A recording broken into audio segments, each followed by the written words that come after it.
Now this is how you make homemade cookie bars. And they are absolutely delicious.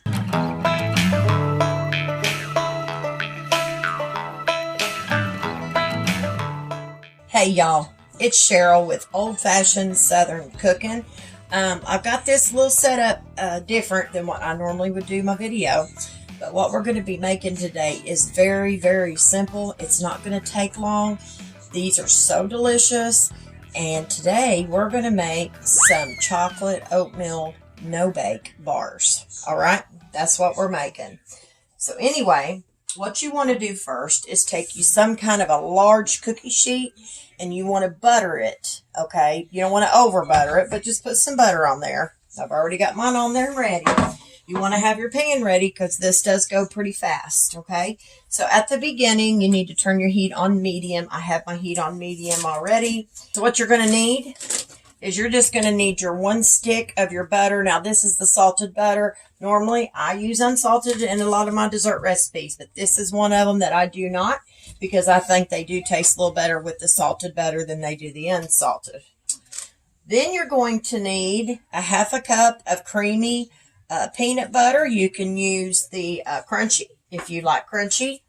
Then you're going to need a 1/2 cup of milk, a 1/3 cup plus maybe 1 teaspoon of cocoa, 1 teaspoon of pure vanilla, and then you're going to need 2 cups of sugar. Now this is cane sugar, but granulated will be fine. 2 cups of old-fashioned rolled oats, okay? All right, so we're going to go ahead and get this started, and I'm going to take my stick of butter, and I like to cut it up ahead of time because it helps it melt a lot easier. We're going to put that into our pot, and we're going to let that start to melt. When it melts, then we can put in some of our other stuff, but you want to try to get that melting.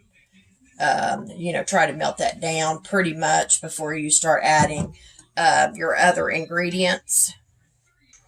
Okay, after you get your butter completely melted in your pot, you're going to go ahead and add your 1/2 cup of your milk.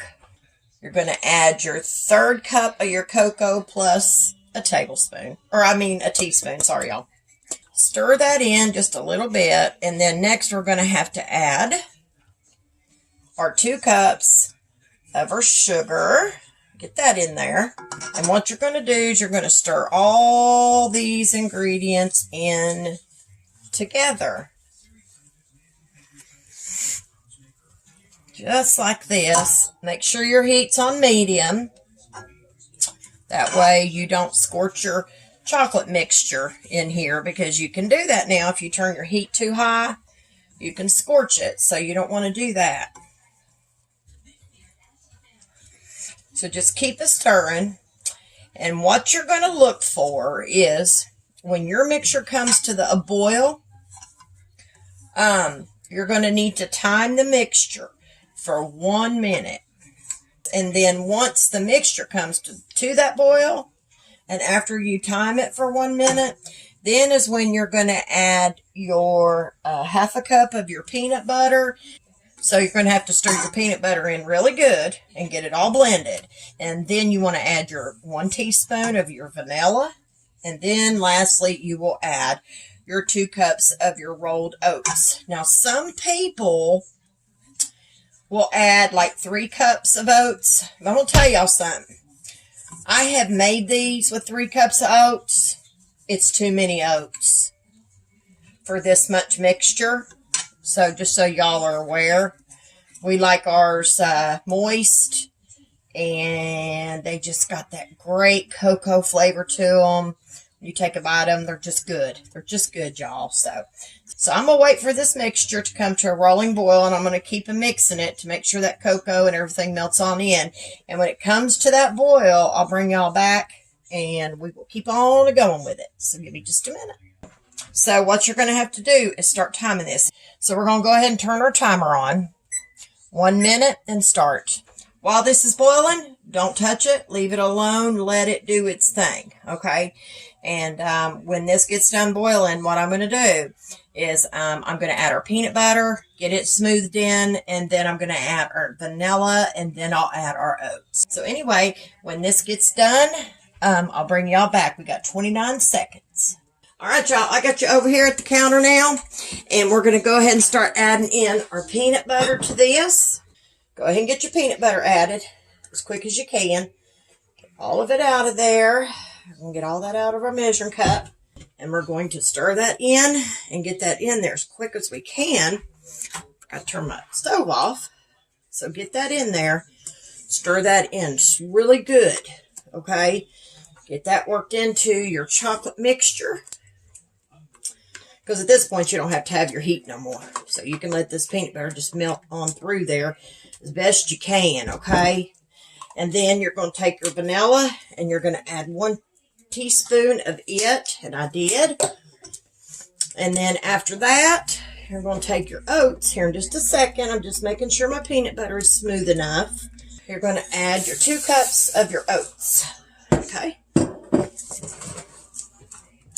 And then we're going to pour these out on our baking sheet right over here beside me. As soon as I get my oats covered with the chocolate, we're going to pour these out right here, okay? So here we go. I'm going to do this right now, y'all. Get all of that out and get that onto your baking dish, or I mean your cookie sheet, rather. And I'm just trying to get it all out of there as quick as possible because these things will set up so fast. But I've learned that doing them like this, they're not as dry and they're better. You need to spread this out as fast as you can because you don't want to mess with it too awful much. Once you get this spread, don't keep taking your spatula over it. Just let it be. And how you can tell when you've done these right, y'all, if y'all kind of wonder, you look at them and they got a real glossy looking shine to them. That right there is a dead giveaway that you have made them correctly. I think we're good where we're at. If you keep doing that, you're just going to mess them up, and then they won't have that shiny, like I was telling you, that glossy look to them. But if they do, you will know that, you know, you have done them right. And like I said, some people add 3 cups of oats, and I've tried it that way. To me, it's way, way too many, you know, it's way too much. So I don't ever add 3 cups to mine.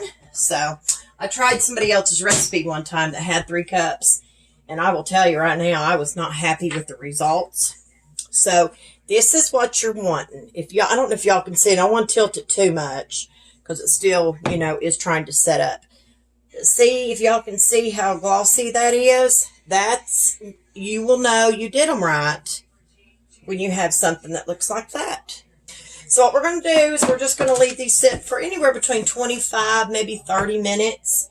And I will cut them, and then I will put them in something. So now this is a thinner bar. This is not going to be a super thick bar.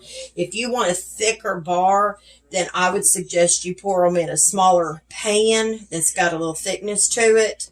That way you can have a thicker bar. But we like them to be, you know, thin. And I'm telling y'all, these are so good. They really are good. So this is my recipe of my chocolate oatmeal no-bake cookie bars. So I hope you all have enjoyed this quick video. So if y'all don't mind to go over to Facebook and like, share, and follow my page, I would greatly appreciate that.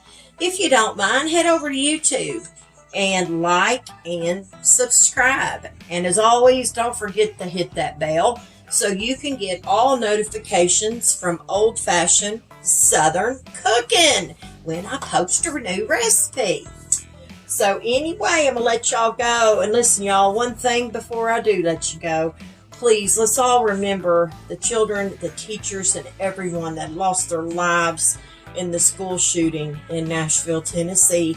Please be saying a prayer for each and every one of them and all the other ones that's lost their life to this terrible, terrible act of violence. So anyway, y'all, I'm going to let y'all go. But always remember to keep God in your heart and God in your life. Bye, y'all.